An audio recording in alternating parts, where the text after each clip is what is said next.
بسم اللہ الرحمن الرحیم۔ جیسا کہ پچھلی نشست میں ہم نے اس چیز پر گفتگو کی تھی کہ علم کا معنی کیا ہے اور اس کی اقسام کیا ہیں، اور اس ضمن میں ہم نے آپ کو یہ بتایا تھا کہ علم کی بحث میں یہ بنیادی سوال ہے کہ کیا حقائق موجود ہیں، کیا انسان ان کا علم حاصل کر سکتا ہے۔ جب تک ان سوالات کا کوئی جواب نہ دیا جائے امکان علم کی بحث جو ہے وہ مکمل نہیں ہوتی، اور یہ بحث نہایت ضروری ہے دینی نقطہ نگاہ سے، کیونکہ اگر حقائق موجود نہیں ہیں اور اس کا علم ممکن نہیں ہے تو اس کا مطلب یہ ہوا کہ دین سے متعلق جن بھی حقائق کا ہم دعویٰ کر رہے ہیں کہ وہ موجود ہیں، وہ حق ہیں، ان کے اوپر ایک سوالیہ نشان کھڑا ہو جاتا ہے۔ تو آج کی نشست میں ہم گفتگو کریں گے اس گروہ کے نظریات کے بارے میں جسے علم کی اصطلاح میں، فلسفے کی اصطلاح میں اسکیپٹسزم یا سوفسٹائیت وغیرہ کہا جاتا ہے۔ سوفسٹائیت کوئی نیا رویہ نہیں ہے، بلکہ یہ نہایت قدیم ایک طرز فکر ہے علم اور حقائق کی طرف، جو یونانی افکار کے اندر بھی مل جاتا ہے اور اسے ماقبل میں مل جاتا ہے۔ علم کلام کی کتب کی جانب اگر ہم رجوع کریں تو ہمیں معلوم ہوتا ہے کہ متکلمین ایسے 4 گروہوں کا ذکر کرتے ہیں جو حقائق کی مختلف ڈائمنشنز اور ان کے امکان علم کی مختلف ڈائمنشنز کا یا کلی طور پر انکار کرتے تھے یا اس میں شکوک و شبہات پیدا کیا کرتے تھے۔ وہ 4 گروہ کیا ہیں؟ اگر ہم ان کا ایک خلاصہ دیکھنے کی کوشش کریں تو اس چارٹ میں آپ ملاحظہ کر سکتے ہیں، سب سے پہلے ہمارے سامنے وہ گروہ آتا ہے جسے عنادیہ کہا جاتا ہے۔ عنادیہ سے مراد وہ لوگ تھے جو یہ کہتے تھے کہ حقائق بالکلیہ موجود ہی نہیں ہے خارج میں، ہمیں یعنی یہ کہنا کہ میرے سامنے ایک لیپ ٹاپ موجود ہے یا نہیں ہے، وہ اس چیز میں بھی شک کیا کرتے تھے، اور وہ آگے بڑھ کے یہاں تک کہہ دیا کرتے تھے کہ میں موجود ہوں، گویا اس میں بھی شک ہے، اور میرے اس شک کرنے میں بھی وہ آگے بڑھ کے کہہ دیا کرتے تھے، ایک مضحکہ خیزیت کی کیفیت پیدا کرتے ہوئے کہ مجھے اس میں بھی شک ہے۔ دوسرا گروہ وہ ہے جسے لا ادریہ کہا جاتا ہے۔ لا ادریہ وہ لوگ تھے جو حقائق کا انکار نہیں کرتے تھے، خارجی دنیا کا، خود اپنی ذات کا انکار نہیں کرتے تھے، لیکن وہ کہتے تھے کہ ہمیں ان حقائق کا علم حاصل نہیں ہے، یا اگر علم حاصل ہے تو اس علم کے ریلائبل ہونے کا کوئی پیمانہ ہمارے پاس موجود نہیں ہے۔ تو ان حضرات کو لا ادریہ کہا کرتا ہے۔ لا ادری کا مطلب ہے میں نہیں جانتا، تو اس لیے ان کا نام جو ہے وہ لا ادریہ پڑ گیا۔ تیسرا گروہ وہ تھا جنہیں اندیہ کہا جاتا ہے۔ اندیہ کا مطلب بن جاتا ہے کہ دوز ہو سے اکارڈنگ ٹو اس، یعنی یہ مفہوم ہے اندیہ کا۔ ان حضرات کی یہ رائے تھی کہ حقائق دراصل انسان کی رائے کے تابع ہیں، انسان جیسا اعتقاد رکھتا ہے، جیسا سوچتا ہے، اس کے ذہن کے جو خیالات ہوتے ہیں، جو سٹرکچر ہے، اس کے اعتبار سے وہ حقائق کو جان رہا ہوتا ہے۔ تو اس لیے حقائق جو ہیں وہ ریلیٹیو ہیں، سبجیکٹ، یہ ہے ریلیٹیو ٹو سبجیکٹ ہیں، اور چونکہ سبجیکٹ یعنی جو فائل ہے، جو علم حاصل کر رہا ہے، وہ بہت طرح کے ہو سکتے ہیں، تو اس وجہ سے علم جو ہے وہ افراد کے مابین سبجیکٹو ہوگا، حقائق کا جو علم ہے وہ سبجیکٹو ہوگا، ان کے بارے میں ایبسلوٹ ہونے کا کوئی دعویٰ نہیں کیا جا سکتا۔ تو اس لیے یہ لوگ کہا کرتے تھے کہ کل علم جو ہے وہ اعتباری ہے اور ذہنی ساخت کی تشکیل سے جنم لیتا ہے، یعنی مائنڈ کنسٹرکٹڈ ہے۔ اور اسی کو اگر آپ جا کر یونانی افکار میں دیکھیں تو ایک بڑا مشہور جملہ ملتا ہے پروٹاگورس کا، جو یہ کہا کرتا تھا کہ man is the measure of ایوری تھنگ، یعنی یہ انسان ہے جس کے اعتبار سے ہر چیز کی قدر و قیمت متعین ہو رہی ہے، اس کی نوعیت متعین ہو رہی ہے۔ تو اس جملے کو اس ریلیٹیوسٹک فریم ورک کے اندر لوگوں نے دیکھا ہے کہ یہ اصل میں اس کا بیان ہے۔ اور یہاں یہ بات سمجھ لیجئے کہ جو تیسرا رویہ ہے در حقیقت یہ پہلے 2 رویوں کی طرف لے جانے والا ہے۔ یعنی جب میں یہ بات کہوں کہ علم کے تمام دعوے انسانی ذہن کی ساخت کے مظاہر ہیں اور یہ ریلیٹیو ہیں، تو اس کے بعد اگلا قدم پھر یہ ہوتا ہے کہ اگر یہ سب چیزیں تعلقی اور نسبی نوعیت کی ہیں، اس کا مطلب ہے کہ یا تو مجھے حقائق کا معلوم ہی نہیں ہے، کوئی علم ہی نہیں ہے،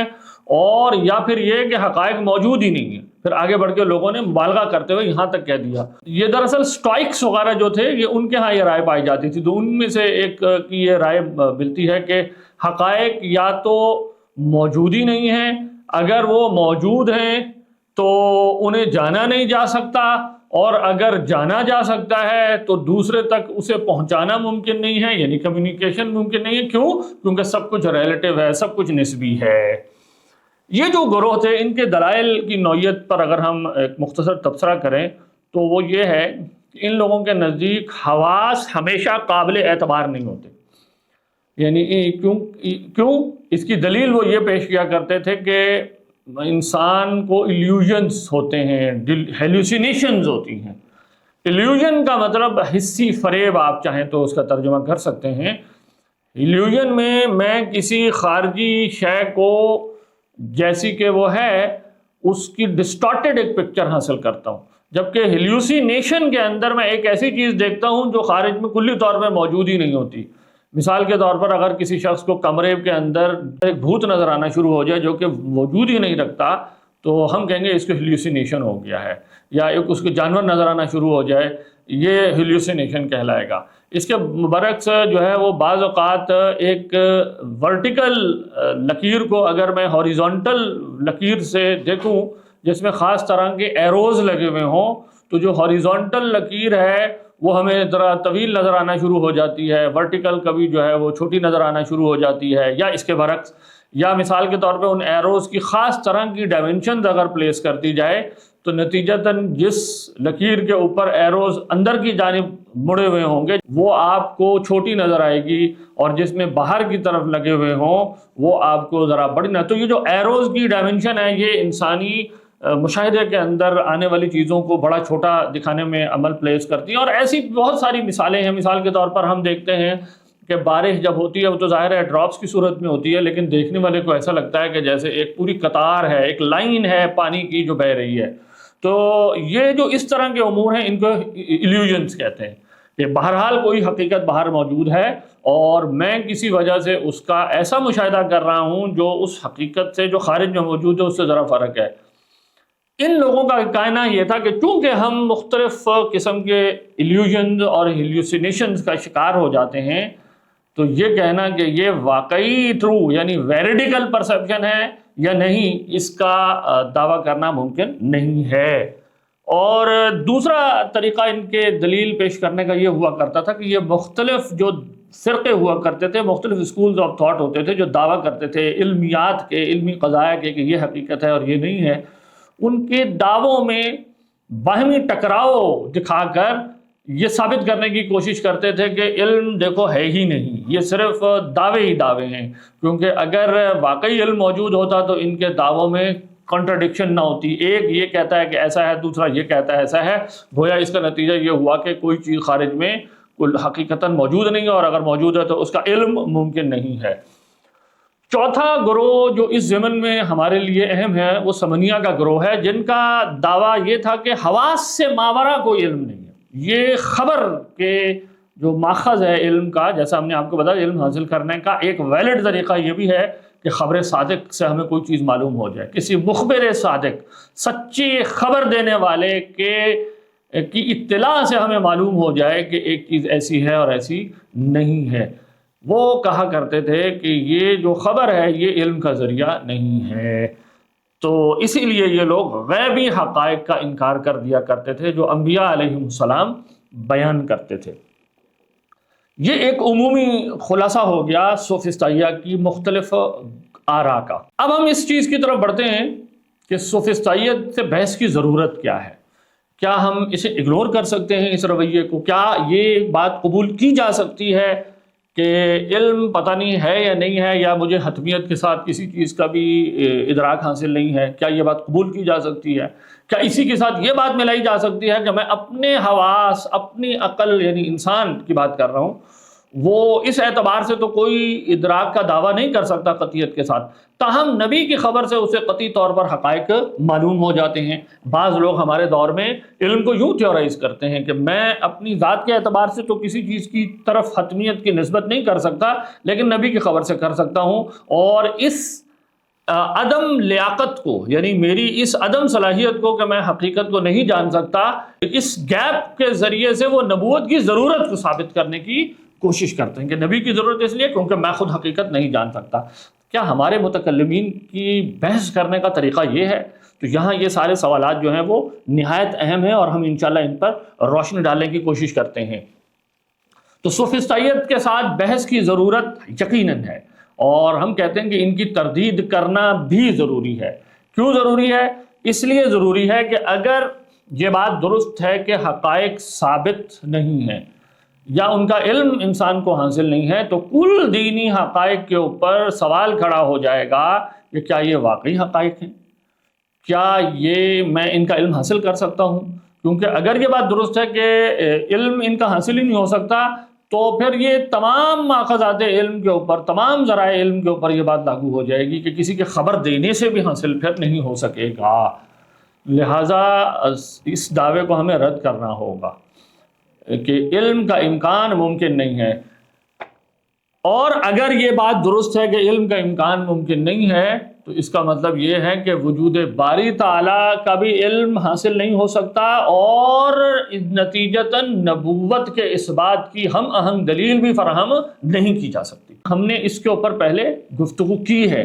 کہ علم کے تمام دعووں کا آغاز نبی کی خبر سے نہیں کیا جا سکتا، اس وجہ سے کہ خود نبی کا دعویٰ نبوت، یعنی کسی شخص کا یہ دعویٰ نبوت کرنا کہ میں نبی ہوں، یہ کسی دلیل کا محتاج ہے کہ اس کے اندر سے کذب کا جو احتمال ہے، یہ خبر ہے۔ دیکھیں، جب کوئی شخص یہ کہتا ہے کہ خدا نے مجھے اپنا نمائندہ بنا لیا ہے، تو وہ ایک خبر دے رہا ہے، اور خبر کے اندر کذب اور صدق، سچائی اور جھوٹ دونوں کا احتمال ہوتا ہے لاجیکلی اسپیکنگ۔ جب تک کہ کسی دلیل سے یہ ثابت نہ کر دیا جائے کہ اس خبر کے اندر جو کذب کا احتمال ہے وہ رفع ہو گیا ہے، وہ ختم کر دیا جائے۔ جب کسی دلیل سے ہم یہ ثابت کر دیں کہ کذب کا احتمال رفع ہو گیا ہے، اب صرف صدق ہی صدق رہ جائے گا، اور اب ہم کہیں گے کہ اس شخص کی بات پر یقیناً اعتبار کیا جائے گا۔ کیوں؟ کیونکہ یہ صرف سچا ہے، اس کی خبر میں صرف صدق ہے۔ تو نبی کی جو یہ خبر ہے، چونکہ یہ بھی ایک خبر کی قبیل سے ہے، اس میں صدق اور کذب کا احتمال تھا، اور معجزہ یہ وہ دلیل ہے جو آ کے اس کی خبر سے کذب کا احتمال رفع کر دیتی ہے، جس کی نوعیت ہم انشاءاللہ آپ کو نبوت کی بحث میں سمجھائیں گے۔ تو اس کا مطلب یہ ہوا کہ معجزے کے بعد یہ ثابت ہو گیا کہ یہ شخص اپنے اس دعوے میں سچا ہے، لہٰذا اس کی بات پر یقین کیا جائے گا، اس کے علاوہ کچھ نہیں کیا جائے گا۔ اب آپ دیکھیں کہ اس آرڈر آف ریزننگ کے اندر دعوی نبوت کے اس بات کے لیے جو دلیل لائی جا رہی ہے وہ خود اس دعوے سے زائد ہے، یعنی کسی شخص کا یہ دعویٰ کر دینا کہ وہ خدا کا پیغمبر ہے، یہ از خود اس کے سچے ہونے کی کوئی دلیل نہیں ہے، کیونکہ اگر ایسا ہو تو پھر ہر وہ شخص جو یہ دعویٰ کر دے وہ نبی ہو جائے گا، جبکہ ایسا نہیں ہے۔ تو چونکہ اس کے اس دعوے پر زائد ہے یہ دلیل، اور اس دلیل کو ثابت کرنے کے لیے خود اس کا دعویٰ پیش نہیں کیا جا سکتا، لہٰذا وہ دلیل از خود اس کے دعوے کی جانب اشارہ کرنے والی ہونی چاہیے اور اس سے ماورا ہوگی۔ لہٰذا ماننا ہوگا کہ کچھ حقائق ایسے ہیں جو نبی کے اس دعوے کو ویلیڈیٹ کرنے کے لیے پریزیوم کرنا ہوں گے آپ کو، کہ کچھ ایسے حقائق ہیں۔ تو یہ متکلمین کا وہ ایک آرڈر سے چلتے ہیں کہ سب سے پہلا پریمیٹیو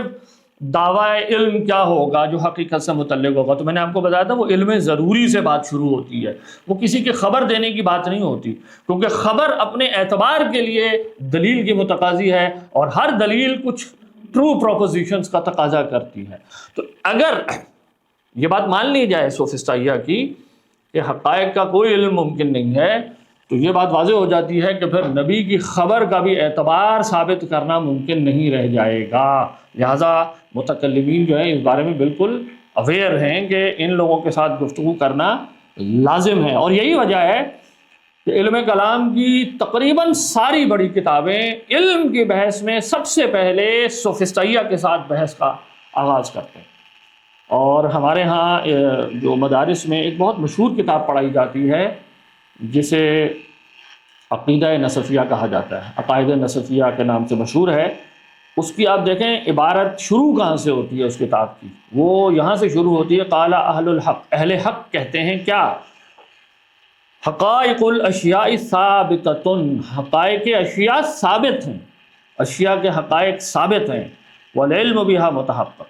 اور جو ان کا علم ہے وہ بھی متحقق ہے، وہ بھی انسان کو حاصل ہے، خلافاً للسوفسطائیہ۔ اور اس بات میں اہل حق جو ہیں وہ مخالفت کرتے ہیں کن کی؟ سوفسٹائیہ کی۔ اب آپ دیکھیں کہ ہمارے ہاں تو اس بارے میں اتنی واضح ادراک موجود ہے کہ سب سے پہلے ان لوگوں کے ساتھ نفس آزما ہونا ہے، اور اس حوالے سے دو باتیں سمجھ لیں کہ کم از کم کنڈیشن جو ہے وہ دین کا مقدمہ ثابت ہونے کے لیے یہ ہے کہ حقائق ثابت ہیں، وہ موجود ہیں، اور بعض حقائق کا علم قطعی طور پر مجھے حاصل ہے۔ اگر یہ بات درست نہیں ہے تو پھر سارا ہی دین کا مقدمہ بہہ جائے گا اس قسم کی علمیت کے حق میں جو اس مفروضے پر کھڑی ہو کہ حقائق کے علم کا امکان ممکن نہیں ہے۔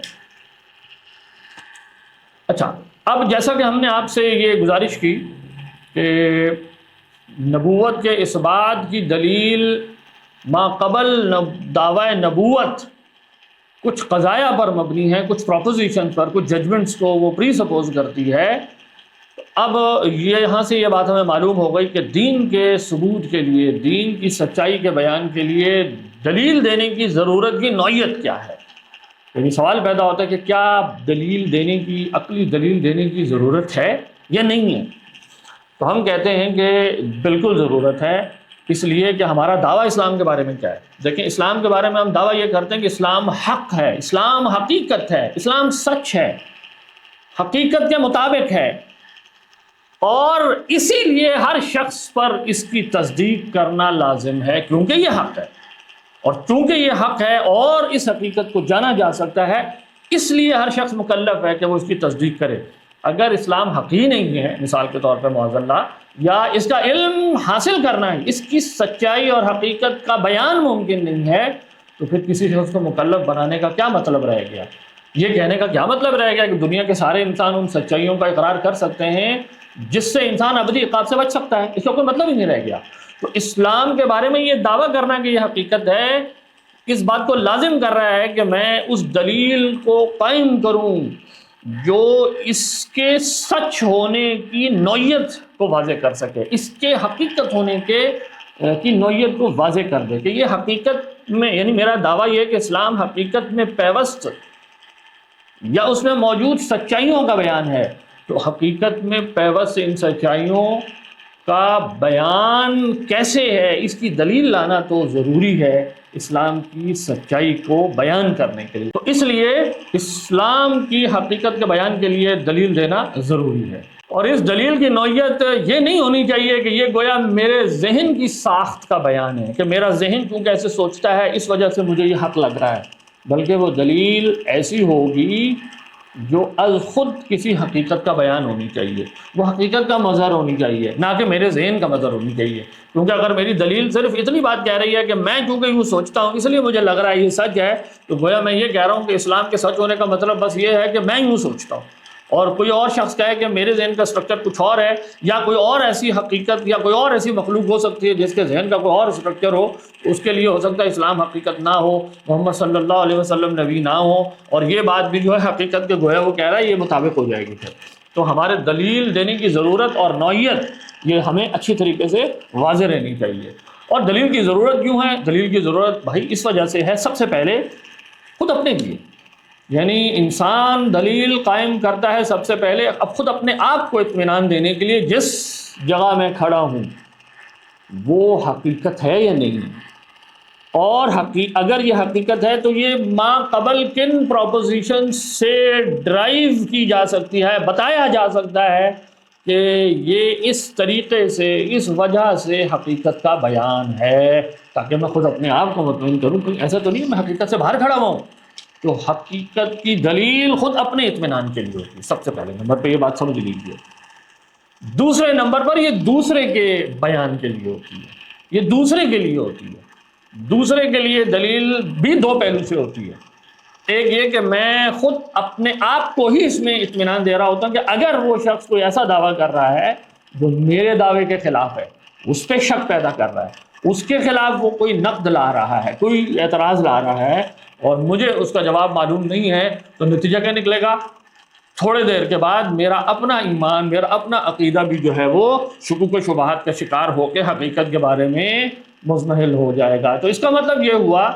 کہ دوسرے کو دلیل دینا خود اپنے آپ کو دلیل دینے کا ایک اور پرتو ہے کہ میں اس کے اعتراض کو رفع کر رہا ہوں تاکہ میں اپنے عقیدے پر قائم رہ سکوں. اور دلیل دینے میں دوسرا پہلو دوسرے کو یہ ہے کہ میں اسے دعوت دیتا ہوں اپنی دعوے کی طرف کہ میں حقیقت پر کھڑا ہوں اور تم حقیقت پر نہیں ہو، اس وجہ سے تم اس طرف آ جاؤ. اور اس دلیل کے لیے ضروری ہے کہ کوئی کامن گراؤنڈ ہو جو میرے اور اس کے درمیان ہم مشترک ہو، کیونکہ اگر دونوں کے درمیان کچھ بھی مشترک نہیں ہے سرے سے تو کوئی دلیل قائم نہیں کی جا سکتی. تو دلیل کے قیام کا عمل کسی ایسے کامن گراؤنڈ کے اوپر جا کے ریڈیوس ہونا چاہیے جو دونوں پارٹیز کے درمیان مشترک ہو. تو سوفسٹائیت کے ساتھ بحث کا جو دائرہ کار ہے، اب آخر میں تھوڑی سی مختصراً اس پر بات کر لی جائے کہ وہ کس ڈومین میں ہوگا. تو ہم کہتے ہیں کہ 4 دعووں کا دفاع کرنا ہے، 4 ماخذات علم کا آپ یوں سمجھ لیں ہمیں دعویٰ کرنا ہے. کیا ہے؟ پہلے نمبر اس کو ہم سمجھ سکتے ہیں کہ ان کے ساتھ بحث کی نوعیت کیا ہے، اس کو ہم سمجھ سکتے ہیں اگر ہم دلیل حدوث کو دیکھ لیں، کلام کاسمولوجیکل آرگومنٹ کو ہی دیکھیں. کلام کاسمولوجیکل آرگومنٹ وہ دلیل ہے جس کے ذریعے سے متکلمین ذات باری کے ہونے پر دلیل قائم کرتے ہیں. تو اب اگر آپ دلیل حدوث کا پہلا قضیہ، پہلا پریمس دیکھیں تو وہ کیا ہے؟ وہ کہتا ہے کہ حادث کے لیے محدث ہوتا ہے. حادث مسبوق بالعدم کو کہتے ہیں. مسبوق بالعدم کا مطلب وہ شے ہے جو پہلے نہیں تھی اور پھر ہو گئی، یعنی اس کے ہونے سے ما قبل اس کا عدم جو ہے وہ متحقق ہے، وہ نہیں تھی اور پھر ہو گئی. یعنی some thing that has a beginning, جس کے وجود کی ابتدا ہو، اسے حادث کہتے ہیں. تو حادث کے لیے محدث کا مطلب یہ ہوا کہ وہ شاید جس کا آغاز ہے اس کے لیے کوئی سبب ہوتا ہے، کوئی محدث ہوتا ہے جو اس کے نہ ہونے کو ہونا کرے. اب آپ اس پریمس پہ اگر غور کریں تو یہ پریزیوم کر رہا ہے اس علم بدیہی کو، ضروری کو، کہ انسان عدم سے وجود کے قیام کو نہیں قبول کرتا، یعنی عدم وجود کا سبب نہیں ہو سکتا، وجود عدم سے قائم نہیں ہو سکتا. یہ ایک بدیہی بات ہے. اگر کوئی شخص اسی کو نہیں مان رہا تو سارا علم فارغ ہو جائے گا. اس کا مطلب یہ ہوا کہ ہمیں علم بدیہی کا دفاع کرنا ہے. آگے چلیں، دوسرا پریمس کیا ہے؟ دوسرا پریمس وہ ہے جسے ہم یوں پڑھتے ہیں کہ عالم حادث ہے. یعنی پہلے ہم نے کہا کہ حادث کے لیے محدث ہے، پھر ہم نے کہا عالم حادث ہے، یعنی the universe has a beginning. تو اس کو ہم ثابت کرتے ہیں حس کے ذریعے سے. ہم انشاءاللہ اس کے اوپر تفصیل بھی آگے گفتگو کریں گے کہ حدوث عالم کیسے ثابت ہوتا ہے. تو یہاں پر جو نقطے کی بات ہے وہ صرف یہ ہے کہ ہم عالم کے ہونے کا پہلے دعویٰ کرتے ہیں کہ خارج میں میرے ذہن سے ماورا ایک عالم واقعی موجود ہے اور اس کی کچھ صفات ہیں، اور ان صفات پر پھر میں استدلال کرتے ہوئے یہ واضح کرتا ہوں کہ یہ اس عالم کا کوئی حدوث، یعنی اس کا کوئی نقطہ آغاز ہوگا. اب آپ دیکھیں اس میں 2 چیزیں شامل ہیں، ایک حسی تجربہ اور دوسرے نمبر پر استدلال. تو جو شخص حس کو ہی قابل اعتبار نہ سمجھے اور کہے کہ حس سے کسی بھی چیز کا علم حاصل نہیں ہوتا، یا اگر ہوتا ہے تو بس وہ ظنون اور شکوک و شبہات کے ساتھ والا علم ہوتا ہے، تو گویا وہ اس مقدمے پر بھی ہاتھ صاف کر دے گا. تیسرا قضیہ وہ نتیجہ ہوتا ہے کہ پہلے پریمس میں نے کہا کہ حادث کے لیے محدث ہے، پھر میں نے کہا کہ عالم حادث ہے، پھر نتیجہ خود بخود نکل آیا کہ عالم کے لیے بھی محدث ہے. اب آپ دیکھیں یہ استدلال ہے، اصل میں ڈیڈکٹیو ریزننگ کا ایک میتھڈ ہے جس کے ذریعے سے یہ نتیجہ نکل آتا ہے. اگر کوئی شخص یہ کہے کہ نظر علم کا فائدہ نہیں دیتی، ہم نے آپ کو واضح کیا تھا پچھلے گفتگو میں کہ نظر جو ہے وہ استدلال کا طریقہ ہے، غور و فکر ہے، خاص طریقوں سے استدلال کرنے کو نظر کہتے ہیں. اگر کوئی شخص اسی کو نہیں مانتا کہ استدلال کے ذریعے سے ایک پریمس سے میں دوسرے نتیجے تک، ایک پروپوزیشن سے دوسرے پروپوزیشن تک موو کر سکتا ہوں، اگر کوئی یہی نہیں مانتا تو نتیجہ کیا نکلے گا؟ وہ کہے گا کہ میں نے مان لیا دونوں پریمس ٹرو ہیں، لیکن جو نتیجہ تم نے بنایا یہ میں نہیں مانتا. تو اس کا مطلب ہے کہ یہ پھر فالو ہو گیا. تو ہمیں استدلال کی ویلیڈیٹی کے اوپر بھی کہ یہ بھی حقیقت کا مظہر ہے، اس کا دفاع کرنا ہے. اور چوتھا قضیہ کیا ہے؟ سما کی حجت. کیوں؟ کیونکہ دین میں اس چیز کا بیان کہ عند اللہ، اللہ کے حضور کس چیز پر ثواب ہوگا اور کس پر عقاب ہوگا، یہ نبی کی خبر سے صرف ثابت ہوتا ہے. تو اگر یہ نبی کی خبر سے ثابت ہوتا ہے تو نبی کی خبر چونکہ خبر کے قبیل سے ہے تو ہمیں اخبار صادق یعنی جو سچی خبریں ہیں ان کے اعتبار پر بھی دلیل قائم کرنا ہوگی، اور یہ کہنا ہوگا کہ خبر صادق علم کا فائدہ دینے والی ہے۔ تو آپ سمجھ سکتے ہیں کہ اب ہمیں 4 قسم کے پروپوزیشنز کا دفاع کرنا ہے۔ نمبر 1 یہ کہ علم بدیہی انسان کو حاصل ہے، جسے ہم نے اولیات عقلیہ کہا، اور وہ حقیقت کا مظہر ہے، صرف ذہن کی ساخت کا مظہر نہیں ہے۔ دوسری بات یہ کہ حس جو ہے وہ انسان کو حقائق کے ادراک کا علم دیتی ہے۔ تیسرے نمبر پر استدلال یعنی نظر علم کا فائدہ دیتا ہے، اور چوتھے نمبر پر یہ کہ خبر صادق علم کا فائدہ دیتی ہے۔ انشاءاللہ اگلی گفتگو میں ہم اس پر 1 by 1 گفتگو کریں گے۔ والسلام علیکم۔